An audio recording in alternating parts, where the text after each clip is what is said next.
میں نے ایک ایسے شخص کو دیکھا جو بہت بوڑھا اور بہت لمبے قد کا تھا۔ وہ بیت اللہ کا طواف کر رہا تھا اور کہہ رہا تھا، اے میرے پروردگار، میری سواری کو محمد کی طرف پھیر دے اور اسے میرا دست و بازو بنا دے۔ میں نے اس بوڑھے کو یہ شعر پڑھتے سنا تو لوگوں سے پوچھا، یہ کون ہے؟ لوگوں نے بتایا یہ عبد المطلب بن ہاشم ہے۔ انہوں نے اپنے پوتے کو اپنے ایک اونٹ کی تلاش میں بھیجا ہے۔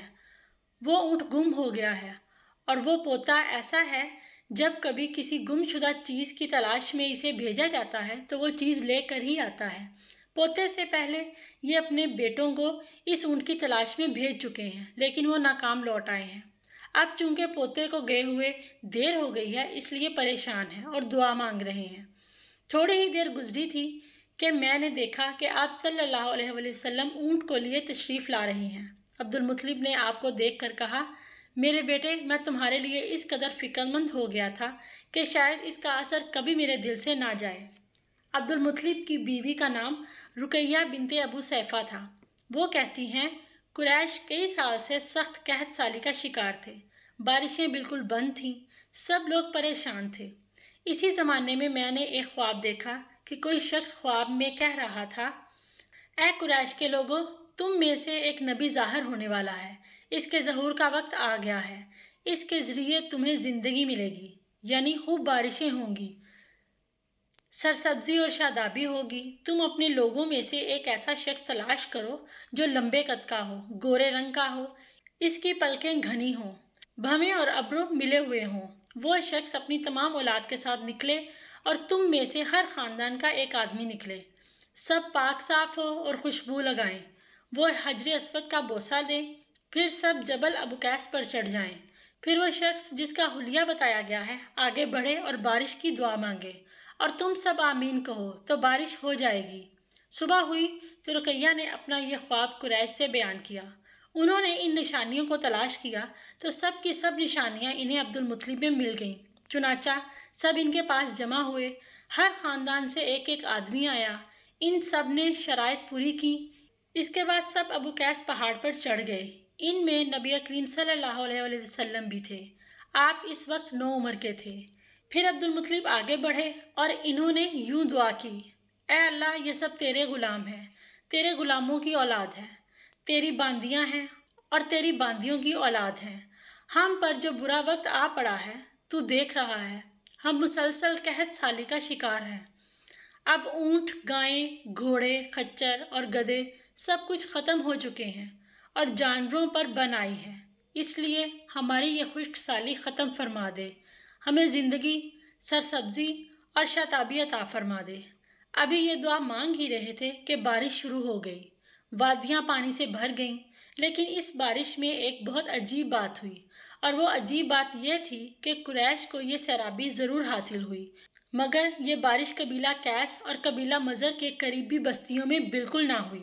اب لوگ بہت حیران ہوئے کہ یہ کیا بات ہوئی، ایک قبیلے پر بارش اور آس پاس کے سب قبیلے بارش سے محروم۔ تمام قبیلوں کے سردار جمع ہوئے، اس سلسلے میں بات چیت شروع ہوئی۔ ایک سردار نے کہا، ہم زبردست قحط اور خشک سالی کا شکار ہیں، جبکہ قریش کو اللہ تعالیٰ نے بارشیں عطا کی ہیں اور یہ عبد المطلب کی وجہ سے ہوا ہے، اس لیے ہم سب ان کے پاس چلتے ہیں، اگر وہ ہمارے لیے دعا کر دیں تو شاید اللہ ہمیں بھی بارش دے دے۔ یہ مشورہ سب کو پسند آیا۔ چنانچہ یہ لوگ مکہ معظمہ میں آئے اور عبد المطلب سے ملے، انہیں سلام کیا، پھر ان سے کہا، اے عبد المطلب، ہم کئی سال سے خشک سالی کے شکار ہیں، ہمیں آپ کی برکت کے بارے میں معلوم ہوا ہے، اس لیے مہربانی فرما کر آپ ہمارے لیے بھی دعا کریں، اس لیے کہ اللہ نے آپ کی دعا سے قریش کو بارش عطا کی ہے۔ ان کی بات سن کر عبد المطلب نے کہا، اچھی بات ہے، میں کل میدان عرفات میں آپ لوگوں کے لیے بھی دعا کروں گا۔ دوسرے دن صبح سویرے عبد المطلب میدان عرفات کی طرف روانہ ہوئے۔ ان کے ساتھ دوسرے لوگوں کے علاوہ ان کے بیٹے اور اللہ کے رسول صلی اللہ علیہ وآلہ وسلم بھی تھے۔ عرفات کے میدان میں عبد المطلب کے لیے ایک کرسی بچھائی گئی، وہ اس پر بیٹھ گئے۔ نبی کریم صلی اللہ علیہ وسلم کو انہوں نے گود میں بٹھا لیا، پھر انہوں نے ہاتھ اٹھا کر یوں دعا کی، اے اللہ، چمکنے والی بجلی کے پروردگار، اور کڑکنے والی گرج کے مالک، پالنے والوں کے پالنے والے اور مشکلات کو آسان کرنے والے، یہ قبیلہ قیس اور قبیلہ مضر کے لوگ ہیں۔ یہ بہت پریشان ہیں، ان کی کمریں جھک گئی ہیں، یہ تجھ سے اپنی لاچاری اور بے کسی کی فریاد کرتے ہیں اور جان و مال کی بربادی کی شکایت کرتے ہیں۔ پس اے اللہ، ان کے لیے خوب برسنے والے بادل بھیج دے اور آسمان سے ان کے لیے رحمت عطا فرما، تاکہ ان کی زمینیں سرسبز ہو جائیں اور ان کی تکالیف دور ہو جائیں۔ عبد المطلب ابھی یہ دعا کر ہی رہے تھے کہ ایک سیاہ بادل اٹھا، عبد المطلب کی طرف آیا اور اس کے بعد اس کا رخ قبیلہ قیس اور بنو مضر کی بستیوں کی طرف ہو گیا۔ یہ دیکھ کر عبد المطلب نے کہا، اے گروہ قریش اور مضر، جاؤ، تمہیں سیرابی حاصل ہوگی۔ چنانچہ یہ لوگ جب اپنی بستیوں میں پہنچے تو وہاں بارش شروع ہو چکی تھی۔ آپ 7 سال کے ہو چکے تھے کہ آپ کی آنکھیں دکھنے کو آ گئیں۔ مکہ میں آنکھوں کا علاج کرایا گیا لیکن افاقہ نہ ہوا۔ عبد المطلب سے کسی نے کہا، عکاظ کے بازار میں ایک راہب رہتا ہے، وہ آنکھوں کی تکلیف کا علاج کرتا ہے۔ عبد المطلب آپ کو اس کے پاس لے گئے۔ اس کی عبادت گاہ کا دروازہ بند تھا۔ انہوں نے اسے آواز دی، راہب نے کوئی جواب نہ دیا۔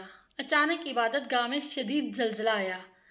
راہب ڈر گیا کہ کہیں عبادت خانہ اس کے اوپر نہ گر پڑے، اس لیے ایک دم باہر نکل آیا۔ اب اس نے آپ کو دیکھا تو چونک اٹھا۔ اس نے کہا، اے عبد المطلب، یہ لڑکا اس امت کا نبی ہے۔ اگر میں باہر نہ نکل آتا تو یہ عبادت گاہ ضرور مجھ پر گر جاتی۔ اس لڑکے کو فوراً واپس لے جاؤ اور اس کی حفاظت کرو، کہیں یہودیوں یا عیسائیوں میں سے کوئی اسے قتل نہ کر دے۔ پھر اس نے کہا، اور رہی بات اس کی آنکھوں کی، تو آنکھوں کی دعا تو خود اس کے پاس موجود ہے۔ عبد المطلب یہ سن کر حیران ہوئے اور بولے، ان کے اپنے پاس ہے؟ میں سمجھا نہیں۔ ہاں، ان کا لعاب دہن ان کی آنکھوں میں لگائیں۔ انہوں نے ایسا ہی کیا، آنکھیں فوراً ٹھیک ہو گئیں۔ پرانی آسمانی کتابوں میں آپ کی بہت سی نشانیاں لکھی ہوئی تھیں، ان کی تفصیل بہت دلچسپ ہے۔ یمن میں ایک قبیلہ حمیر تھا، وہاں ایک شخص سیف بن یزن تھا، وہ سیف حمیری کہلاتا تھا۔ کسی زمانے میں اس کے باپ دادا اس ملک پر حکومت کرتے تھے، لیکن پھر حبشیوں نے یمن پر حملہ کیا اور اس پر قبضہ کر لیا۔ وہاں حبشیوں کی حکومت ہو گئی۔ 70 سال تک یمن حبشیوں کے قبضے میں رہا۔ جب یہ سیف بڑا ہوا تو اس کے اندر اپنے باپ دادا کا ملک آزاد کرانے کی امنگ پیدا ہوئی۔ چنانچہ اس نے ایک فوج تیار کی۔ اس فوج کے ذریعے حبشیوں پر حملہ کیا اور انہیں یمن سے بھگا دیا۔ اس طرح وہ باپ دادا کے ملک کو آزاد کروانے میں کامیاب ہو گیا، وہاں کا بادشاہ بن گیا۔ یہ یمن عرب کا علاقہ تھا۔ جب اس پر حبشیوں نے قبضہ کیا تھا تو عربوں کو بہت افسوس ہوا۔ 70 سال بعد جب یمن کے لوگوں نے حبشیوں کو نکال کر باہر کیا تو عربوں کو بہت خوشی ہوئی۔ ان کی خوشی کی ایک وجہ تو یہ تھی کہ انہی حبشیوں نے ابرہہ کے ساتھ مکہ پر چڑھائی کی تھی۔ چاروں طرف سے عربوں کو وفد سیف کو مبارکباد دینے کے لیے آنے لگے۔ قریش کا بھی ایک وفد مبارک دینے کے لیے گیا۔ اس وفد کے سردار عبد المطلب تھے۔ یہ وفد جب یمن پہنچا تو سیف اپنے محل میں تھا، اس کے سر پر تاج تھا، سامنے تلوار رکھی تھی اور حمیری سردار اس کے دائیں بائیں بیٹھے تھے۔ سیف کو قریش کے وفد کی آمد کے بارے میں بتایا گیا۔ اسے یہ بھی بتایا گیا کہ یہ لوگ کس رتبے کے ہیں۔ اس نے ان لوگوں کو آنے کی اجازت دے دی۔ یہ وفد دربار میں پہنچا۔ عبد المطلب آگے بڑھ کر اس کے سامنے جا کر کھڑے ہوئے۔ انہوں نے بات کرنے کی اجازت چاہی۔ سیف نے کہا، اگر تم بادشاہوں کے سامنے بولنے کے ادب سے واقف ہو تو ہماری طرف سے اجازت ہے۔ تب عبد المطلب نے کہا، اے بادشاہ، ہم کعبہ کے خادم ہیں، اللہ کے گھر کے محافظ ہیں، ہم آپ کو مبارکباد دینے آئے ہیں۔ یمن پر حبشی حکومت ہمارے لیے بھی بوجھ بنی ہوئی تھی۔ آپ کو مبارک ہو۔ آپ کے اس کارنامے سے آپ کے بزرگوں کو بھی بہت عزت ملے گی اور آنے والی نسلوں کو بھی وقار حاصل ہوگا۔ سیف ان کے الفاظ سن کر بہت خوش ہوا، بے اختیار بول اٹھا، اے شخص، تم کون ہو؟ کیا نام ہے تمہارا؟ انہوں نے کہا، میرا نام عبد المطلب بن ہاشم ہے۔ سیف نے ہاشم کا نام سن کر کہا، تب تو تم ہماری بہن کے لڑکے ہو۔ عبد المطلب کی والدہ مدینے کے قبیلے خزرج کی تھیں اور خزرج کا قبیلہ دراصل یمن کا تھا، اس لیے سیف نے ہاشم کا نام سن کر کہا، تب تو تم ہماری بہن کے لڑکے ہو۔ پھر اس نے کہا، ہم آپ سب کو خوش آمدید کہتے ہیں، آپ کے جذبات کی قدر کرتے ہیں۔ اس کے بعد قریش کے وفد کو سرکاری مہمان خانے میں ٹھہرا دیا گیا۔ ان کی خوب خاطر مدارت کی گئی، یہاں تک کہ 1 ماہ گزر گیا۔ 1 ماہ کی مہمان نوازی کے بعد سیف نے انہیں بلایا۔ عبد المطلب کو اپنے پاس بلا کر اس نے کہا، اے عبد المطلب، میں اپنے علم سے پوشیدہ رازوں میں سے ایک راز تمہیں بتا رہا ہوں۔ تمہارے علاوہ کوئی اور ہوتا تو میں ہرگز نہ بتاتا۔ تم اس راز کو اس وقت تک راز ہی رکھنا جب تک کہ خود اللہ تعالیٰ اس راز کو ظاہر نہ فرما دے۔ ہمارے پاس ایک پوشیدہ کتاب ہے، وہ پوشیدہ رازوں کا ایک خزانہ ہے۔ ہم دوسروں سے اس کو چھپا کر رکھتے ہیں۔ میں نے اس کتاب میں ایک بہت عظیم الشان خبر اور ایک بڑے خطرے کے بارے میں پڑھ لیا ہے، اور وہ آپ کے بارے میں ہے۔ عبد المطلب یہ بات سن کر حد درجہ حیرت زدہ ہوئے اور پکار اٹھے، میں سمجھا نہیں، آپ کہنا کیا چاہتے ہیں؟ سنو عبد المطلب، جب تہامہ کی وادی یعنی مکہ میں ایسا بچہ پیدا ہو جس کے دونوں کندھوں کے درمیان بالوں کا گچھا یعنی مہر نبوت ہو تو اسے امامت اور سرداری حاصل ہوگی، اور اس کی وجہ سے تمہیں قیامت تک کے لیے اعزاز ملے گا، عزت ملے گی۔ عبد المطلب نے یہ سن کر کہا، اے بادشاہ، اللہ کرے آپ کو بھی ایسی خوشبختی میسر آئے۔ آپ کی ہیبت مجھے روک رہی ہے، ورنہ میں آپ سے پوچھتا کہ اس بچے کا زمانہ کب ہوگا۔ بادشاہ نے جواب میں کہا، یہی اس کا زمانہ ہے، وہ اس زمانے میں پیدا ہوگا یا پیدا ہو چکا ہے۔ اس کا نام محمد ہوگا، اس کی والدہ کا انتقال ہو جائے گا، اس کے دادا اور چچا ان کی پرورش کریں گے، ہم بھی اس کے آرزومند رہیں گے کہ وہ بچہ ہمارے ہاں پیدا ہو۔ اللہ تعالیٰ اسے کھلے عام ظاہر فرمائے گا، اور اس کے لیے ہم میں سے یعنی مدینہ کے قبیلے خزرج میں اس نبی کے مددگار بنائیں گے۔ ہم میں سے اس نے اس لیے کہا کہ خزرج اصل میں یمن کے لوگ تھے، ان کے ذریعے اس نبی کے خاندان اور قبیلے والوں کو عزت حاصل ہوگی، اور ان کے ذریعے اس کے دشمنوں کو ذلت ملے گی، اور ان کے ذریعے وہ تمام لوگوں سے مقابلہ کرے گا، اور ان کے ذریعے زمین کے اہم علاقے فتح ہو جائیں گے۔ وہ نبی رحمان کی عبادت کرے گا، شیطان کو دھمکائے گا، آتش کدوں کو ٹھنڈا کر دے گا یعنی آگ کے پجاریوں کو مٹائے گا، بتوں کو توڑ ڈالے گا۔ اس کی ہر بات آخری فرمان ہوگی، اس کے احکامات انصاف والے ہوں گے، وہ نیک کاموں کا حکم دے گا، خود بھی ان پر عمل کرے گا، برائیوں سے روکے گا اور ان کو مٹا ڈالے گا۔ عبد المطلب نے سیف بن یزن کو دعا دی، پھر کہا، کچھ اور تفصیل بیان کریں۔ بات ڈھکی چھپی ہے اور علامتیں پوشیدہ ہیں، مگر اے عبد المطلب، اس میں شبہ نہیں کہ تم اس کے دادا ہو۔ عبد المطلب یہ سن کر فوراً سجدے میں گر گئے، اور پھر سیف نے ان سے کہا، اپنا سر اٹھاؤ، اپنی پیشانی اونچی کرو اور مجھے بتاؤ، جو کچھ میں نے تم سے کہا ہے، کیا تم نے ان میں سے کوئی علامت اپنے ہاں دیکھی ہے؟ اس پر عبد المطلب نے کہا، ہاں، میرا ایک بیٹا تھا، میں اسے بہت چاہتا تھا، میں نے ایک شریف اور معزز لڑکی آمنہ بنت وہب عبد المناف سے اس کی شادی کر دی، وہ میری قوم کے انتہائی باعزت خاندان سے تھی۔ اس سے میرے بیٹے کے ہاں ایک لڑکا پیدا ہوا، میں نے اس کا نام محمد رکھا۔ اس بچے کا باپ اور ماں دونوں فوت ہو چکے ہیں، اب میں اور اس کا چچا ابو طالب اس کی دیکھ بھال کرتے ہیں۔ اب سیف نے ان سے کہا، میں نے تمہیں جو کچھ بتایا ہے وہ واقعہ اسی طرح ہے، اب تم اپنے پوتے کی حفاظت کرو، اسے یہودیوں سے بچائے رکھو، اس لیے کہ وہ اس کے دشمن ہیں۔ یہ اور بات ہے کہ اللہ تعالیٰ ہرگز ان لوگوں کو ان پر قابو نہیں پانے دے گا، اور میں نے جو کچھ آپ کو بتایا ہے اس کا اپنے قبیلے والوں سے ذکر نہ کرنا۔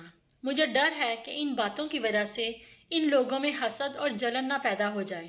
لوگ سوچ سکتے ہیں یہ عزت اور بلندی آخر انہیں کیوں نہیں ملنے والی ہے۔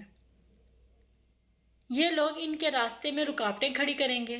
اگر یہ لوگ اس وقت تک زندہ نہ رہے تو ان کی اولادیں یہ کام کریں گی۔